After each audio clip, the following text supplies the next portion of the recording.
WVIZ, TV 25 in Cleveland.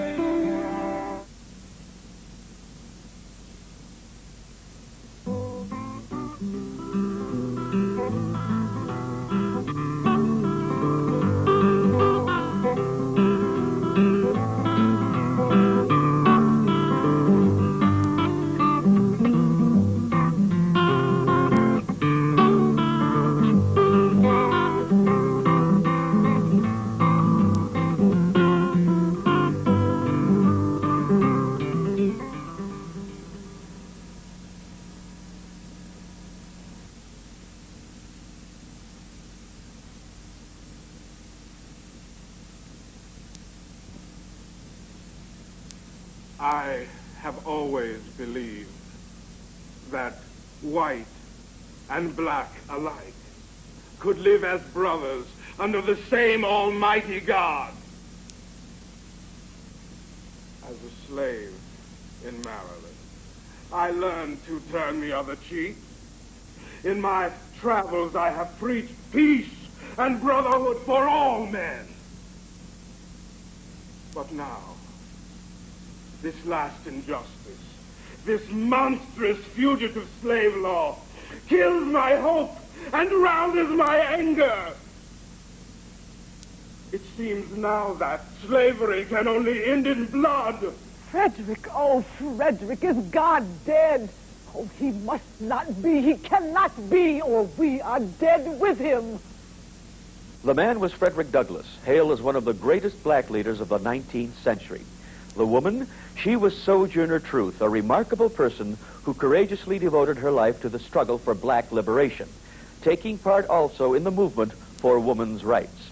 The fugitive slave law, well, that was a law passed by Congress in 1850, which said that captured runaway slaves had to be returned to the slaveholders. People convicted of hiding slaves could be imprisoned or fined so heavily that they would lose everything they owned. As for the runaways, they were denied a trial by jury, could not testify in court, and might even be shot when captured, or whipped, or sold to the Deep South, where they would probably die anyway from brutal treatment. Sojourner Truth was born a slave in 1797 in New York State, and was given the name Isabella. When she was 9, Isabella was taken from her parents and sold to a short-tempered storekeeper who would beat her whenever she displeased him. Later, she was sold to the family of a man named John J. Dumont. Isabella lived with the Dumonts for 17 years, growing into a tall, thin, tough young woman. In 1814, Dumont decided that Isabella should bear children and picked another one of his slaves, a young man named Thomas, to be her mate. Eventually, she gave birth to 5 children. In 1826, Isabella, with an infant daughter, escaped to New York City, where she lived and worked as a free person. Then one day, looking at the people around her, she said to herself, "Truly, here the sick rob the poor, and the poor rob each other." And saying that she was just as guilty of selfish living, Isabella left New York City and set out to find a new way of life. My name was Isabella. But when I left the house of bondage, I left everything behind. So now I went to the Lord, and I asked him to give me a new name. And he gave me the name Sojourner. For I was to travel up and down the land, showing the people their sins and being a sign to them. And since the Lord was my master, and his name was Truth, I called myself Sojourner Truth. Sojourner Truth became a well-known lecturer and preacher. She traveled thousands of miles, often on foot, in order to bring her message to the people. She told anyone who would listen to her about the wrongs of slavery and about the rightness of freedom. Once she heard someone praise the Constitution and how it provided for equality and justice for all. Now I hear talk about this Constitution and the rights of man. So I take hold of this Constitution. Ooh, it looked mighty big. And I feel for my rights. But they ain't there. And I asked God, I said, "God, what ails this Constitution?" And you know what he said to me? God said, "Sojourner, there's a little evil in it." What made her one of the most popular orators of the time was her ability to appeal to white people by shaming them or encouraging them or even praising them. She was one of the few black leaders of that period who spoke almost only to whites, and few blacks worked as closely as she did with white abolitionists, those folks who were against slavery. Now, one night in 1852, as Sojourner Truth was speaking to a group of people in a northern state, another black woman in a southern state was fighting slavery in her own special way, on the Underground Railroad. On this particular night, two armed men, patrollers as they were called in the South, galloping along a Maryland road in search of runaway slaves, stopped to nail a sheet of paper to a tree.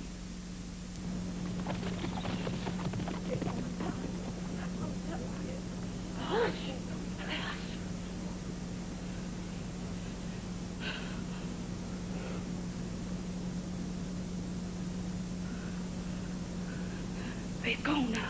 It's all right. Come on. We go this way. Well, shouldn't we wait some? I mean, them patrollers mighty close. Can't waste the darkness. We need every minute. Well, what about that sign that pinned to that tree? Jake, you can read. What's it say?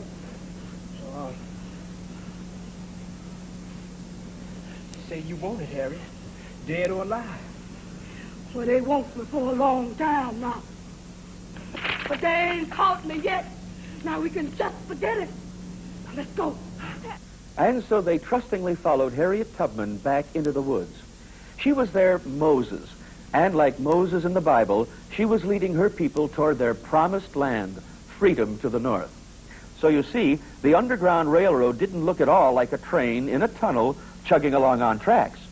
It was a system of escape, and it came about when free Negroes, Quakers, and farmers who helped runaway slaves through Ohio, Pennsylvania, and New York started using words and phrases normally used for railroads. They called themselves conductors or station masters. Their houses, barns, and haystacks were called depots or stations. The runaway slaves were called passengers. Harriet Tubman was born in 1820 in a one-room, dirt-floored cabin on a plantation in Maryland. When she was 6 years old, Harriet was hired out. Now, hired out was the term used when a slaveholder loaned one of his slaves to another white person and then collected money for it. As she grew older and stronger, she was doing jobs that would have made a strong, full-grown man tired. She worked from dawn to dusk in the rain and in the heat of the sun, chopping down trees, loading wood on wagons, and splitting rails. When she was 15, she was struck in the head with a heavy lead weight while trying to protect an escaping slave from the pursuing overseer. She lay unconscious for days and was expected to die. Miraculously, she recovered, but because of the blow, she suffered spells for the rest of her life, often falling into a deep trance-like sleep. When she was 24, Harriet married John Tubman, a black man who had been born free. Well, soon after, her master's plantation started losing money. Now, whenever that happened, the slaveholders would start selling their slaves south in order to make money to make up their losses. For the slaves, it was just like a death sentence. Harriet decided to escape.